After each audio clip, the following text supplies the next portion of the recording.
Calcium absorption in bones, हड्डियों में calcium की जाज़बियत। कि डॉक्टर ने कहा कि आपको कैल्शियम की कमी हो गई है।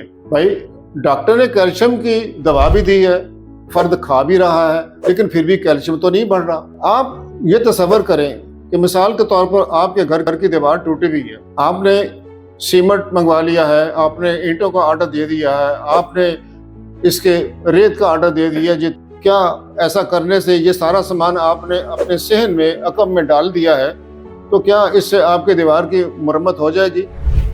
आप कहेंगे नहीं। तो भाई इसी तरह अगर आपके जिस्म में कैल्शियम की कमी है, कैल्शियम चाहे गोलियों से खाएं, टैबलेट कैल्शियम की ले लें या दूध से ले लें, वो कैल्शियम वो आपके स्टमक में, पेट में पहुंच गया। अब उसको वहां से जिस्म के अंदर यानी कि हड्डी के अंदर जज़ब कौन करवाएगा? तो उसके लिए जरूरत पड़ती है विटामिन K2 और विटामिन D3 की।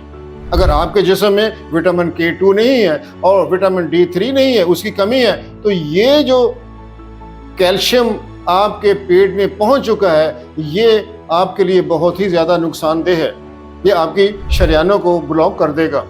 जब भी किसी को दिल का दौरा पड़ता है तो जब वो डॉक्टर के पास जाता है तो डॉक्टर क्या करता है? सबसे पहले वो जो दवाई लिखता है वो कैल्शियम ब्लॉकर टैबलेट लिखता है कि भी ये कैल्शियम का जो चैनल है इसको ब्लॉक कर दो ताकि ये हार्ट तक ना पहुंच सके।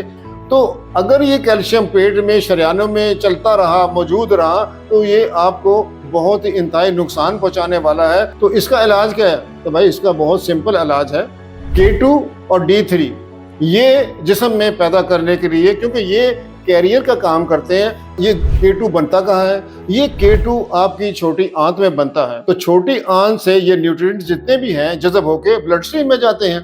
तो आपको अगर K2 बनाना है, D3 बनाना है, आप गट में वो चीजें पहुंचाएं जो कि उनसे खाने के बाद वहां से विटामिन K2 बने। तो उसके लिए प्रीबायोटिक और प्रोबायोटिक फूड्स का आप इस्तेमाल करें। प्रीबायोटिक अच्छे फाइबर वाली फूड है, तो प्रीबायोटिक फूड रहे, और प्रोबायोटिक जो कि जिसमें लाइव बैक्टीरिया होता है, जैसे दही है, लस्सी है, और उसके बाद फर्मेंटेड फूड है, किमची है, ये प्रोबायोटिक फूड्स हैं।